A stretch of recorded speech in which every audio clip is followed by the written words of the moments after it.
The Grand Line does not forgive the weak, and under the command of Captain Roronoa Zoro, weakness is a sin. After cementing his authority over Sanji, Nami, and Usopp, the crew of the pirate hunter ceased to be a mere gathering of friends. It became a lethal machine.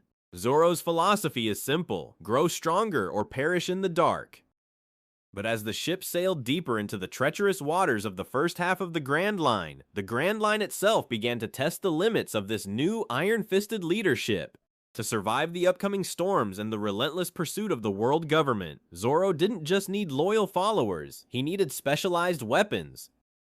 Every army needs a medic, but on this ship, medicine is born from survival. When the crew encountered Tony Chopper on the frozen peaks of Drum Island, he wasn't greeted by an easygoing boy offering friendship. He was met by the cold, assessing gaze of a swordsman. Under Zoro's influence, Chopper's perspective shifted. He wasn't just a doctor, he became the crew's ultimate combat medic, using his rumble balls not for defense, but to transform into a devastating weapon whenever the captain commanded. Chopper learned that saving lives sometimes requires crushing the enemy first. And then came Water 7. A ship is just wood until it is forged into a fortress. When the cyborg Franky crossed paths with Captain Zoro, their mutual respect for raw power and craftsmanship sparked an immediate alliance. Franky didn't just build a dream ship, he engineered a floating dreadnought. The Going Merry was stripped and rebuilt with armored plating, hidden cannons, and a radical design tailored to sustain the brutal frontline battles that Zoro constantly dragged them into. With Franky on board, the crew finally had the firepower to back up their captain's terrifying ambition. But strength and firepower mean nothing without forbidden knowledge. The true turning point for this dark faction came with the arrival of Nico Robin, the Devil Child. In the original timeline, Robin sought comfort and a family.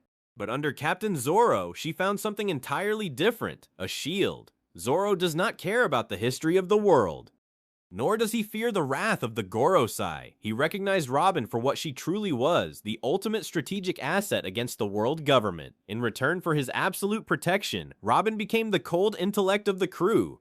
No longer just a researcher, she utilized her Hana no Mi with lethal precision, silently snapping the necks of marine spies before they could even report the crew's location. A dark alliance built on mutual survival.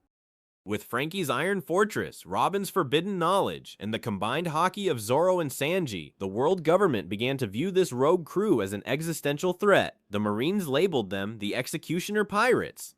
But just as Zoro prepared to map his course toward the new world, a terrifying rumor began to echo from the dark corners of the sea. News trickled in of a separate chaotic force tearing down Marine bases across East Blue and entering the Grand Line from a completely different route. A young pirate, reckless, unpredictable, and fiercely powerful. A boy wearing a straw hat. In this world, Monkey D. Luffy never met Zoro in Shell's Town. Instead, he forged his own path, gathering a completely different, unpredictable crew of outcasts. He is not Zoro's captain, he is his ultimate rival. The Rubber King is rising, and his path is directly colliding with the swordsman's destiny. What happens when the iron discipline of Captain Zoro meets the chaotic, absolute freedom of Captain Luffy? Will they shake hands as allies, or will the sea shake from the greatest clash of conquerors the world has ever seen? This isn't just a story of two different crews, it is a collision of two unstoppable philosophies. Zoro's crew represents absolute discipline, military strength, and the cold reality of the pirate world. Luffy's crew represents chaotic freedom, unpredictable dreams, and the power to change destiny. The Grand Line is too small for both of them. As the two captains step onto the shores of the new world, the atmosphere changes. The sky splits open, the waves freeze. This is the weight of Conqueror's Haki from two men who refuse to bow to anyone. When the steel of the pirate hunter meets the rubber fist of the future king, the world will have to choose a side. Who will stand and who will fall?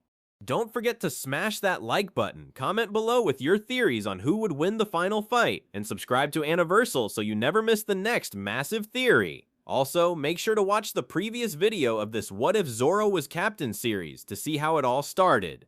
See you in the next video, pirates!